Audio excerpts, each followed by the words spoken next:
দেৰগাঁৱৰ ইকৰাণী পথাৰলৈ অনা অসমীয়া বণিকে কঢ়িয়াই অনা ভাবুকিৰ বিৰুদ্ধে ৰাইজৰ প্ৰতিবাদ। বহুকেইজন অনা অসমীয়া বণিকে ইটা ভাটা কাৰখানা আদি স্থাপনৰ বাবে ইকৰাণী পথাৰ ভূমি ক্ৰয় কৰাৰ অভিযোগ, যাক লৈ এতিয়া শংকাত ভুগিছে স্থানীয় ৰাইজ। হাতে হাতে প্লেকাৰ্ড লৈ ইকৰাণী পথাৰ ৰক্ষাৰ বাবে প্ৰতিবাদত নামিল অঞ্চলবাসী।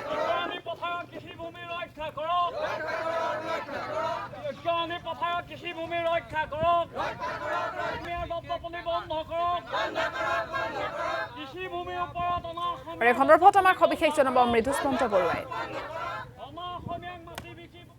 হয়, খিলঞ্জীয়া ভূমিলৈ ফেন চকু দিছে অনা অসমীয়া বণিকে, আৰু অনা অসমীয়া বণিকে ঐতিহাসিক ইকৰাণী পথাৰলৈ যি ভাবুকি কঢ়িয়াই আনিছে তাৰ বিৰুদ্ধে এতিয়া প্ৰতিবাদত নামিছে আৰু অভিনৱ প্ৰতিবাদ সাব্যস্ত কৰিছে ঐতিহাসিক ইকৰাণী পথাৰত। আমি পৰিৱেশটো দেখুৱাম, চাওক, এয়া হৈছে দেৰগাঁৱৰ যি ঐতিহাসিক ইকৰাণী পথাৰ, আৰু এই ইকৰাণী পথাৰখনতো ইতিমধ্যে আজি কিছুদিনৰ পৰা অনা অসমীয়া যি বণিক ৰঙামাটি দেৰগাঁৱৰ পুঁজিপতি অনা অসমীয়া বণিকে ইয়াৰে প্ৰলোভনেৰে ইয়াৰে মাটি ক্ৰয় প্ৰচেষ্টা আৰম্ভ কৰিছে, আৰু ইয়াতে বিভিন্ন ইটা ভাটাই হওক বা তেনেধৰণৰ কাৰখানা ইয়াতে নিৰ্মাণৰ প্ৰচেষ্টা ইতিমধ্যে আৰম্ভ কৰিছে, যাক লৈ ইতিমধ্যে প্ৰতিবাদ সাব্যস্ত কৰিছে, অভিনৱ প্ৰতিবাদ কৰিছে। এয়া হৈছে ইকৰাণীবাসী প্ৰতিবাদ। চাওক, আমি দেখুৱাইছোঁ পৰিৱেশটো কেনেদৰে সকলোৱে ওলাই আহিছে, আৰু সকলোৱে এই যি পথাৰখনলৈ অহা এই ভাবুকি তেওঁলোকে শংকিত হৈ পৰিছে, আৰু এই ইকৰাণী পথাৰ ৰক্ষাৰ স্বাৰ্থত এনেদৰে চাওক পুৰুষ মহিলা সকলো ওলাই আহি তীব্ৰ প্ৰতিবাদ সাব্যস্ত কৰিছে। এয়া হৈছে ঐতিহাসিক ইকৰাণী পথাৰ।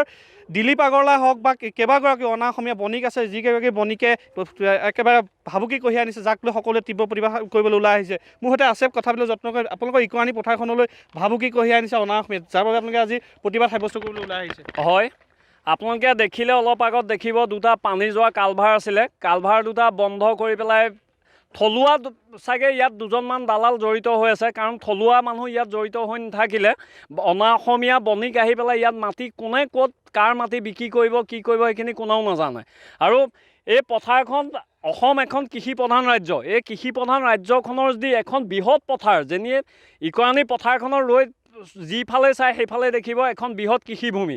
এই কৃষিভূমিখনৰ মেইন কালভাৰ দুটা য'ত বন্ধ কৰি দিছে, আগন্তুক যিটো খেতিৰ ছিজন আহি আছে, এই খেতিৰ ছিজনত এক চাইডে পানী হ'ব, এচাইডে পানী নহ'ব, আৰু ৰোৱা ডুব যাব, এচাইডে ৰুব নোৱাৰিব। এই কৃষিভূমিখনলৈ যি অশনি সংকেত কঢ়িয়াই আনিছে, এই অশনি সংকেত অতি সোনকালে বন্ধ হ'ব লাগে, আৰু কৃষিভূমি ৰক্ষণাবেক্ষণ হ'ব লাগে। আৰু যিকেইজন থলুৱা দালাল আছে সেই দালালকেইজনক ইয়াৰ পৰাই সকীয়াই দিছোঁ, ইমানতে যদি এই দালালি বন্ধ নহয় বা অনা অসমীয়াই যি ইয়াত দপদপনি, এই দপদপনি যদি বন্ধ নহয়, অনাগত দিনত ইয়াতকৈ পৰিস্থিতি ভয়াৱহ হ'ব।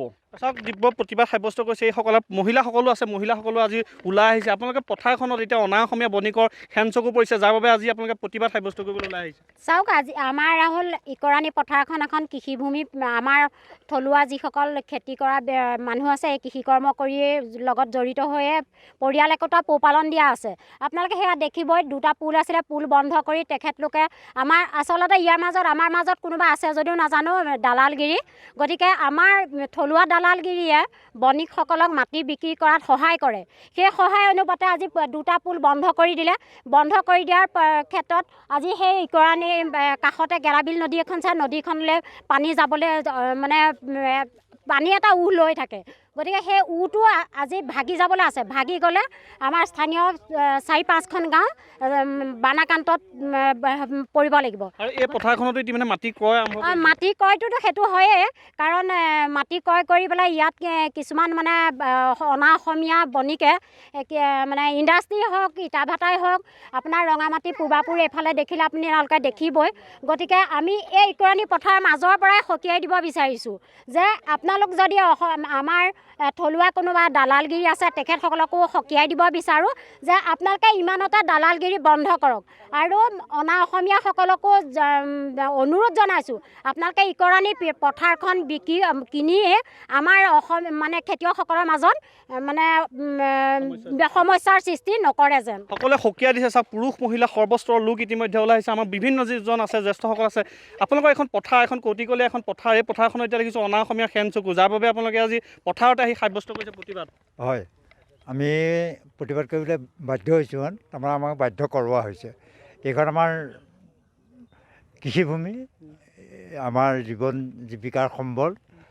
ইতিমধ্যে কি হৈছে, আমাৰ এই পথাৰখনত বনিয়া গোষ্ঠীয়ে মাটি ক্ৰয় কৰি পেলাই হয়তো তেওঁলোকে কৃষিৰ কাৰণে লোৱা নাই নিশ্চয় এদিন ইয়াত কিবা ইণ্ডাষ্ট্ৰী বহাব তাৰ ফলত কি হ'ব আমাৰ বাকী কাষৰীয়া মাটিখিনিও প্ৰদূষিত হ'ব আৰু লাহে লাহে আমাৰ অসমীয়া মানুহৰ হাতৰ পৰাই কৃষিভূমি তেওঁলোকলৈ হস্তান্তৰিত হ'ব এসময়ত আমি বিখ্যাত পৰিণত হ'ব সেয়া আমি ভাবিছোঁ আমাৰ মানুহে তেওঁলোকৰ কৃষি ভূমি বিক্ৰী কৰিব নালাগে হস্তান্তৰ কৰিব নালাগে হয় মৃদুস্মন্ত বড়ো আপোনাক এই মুহূৰ্তত ধন্যবাদ জ্ঞাপন কৰিছোঁ।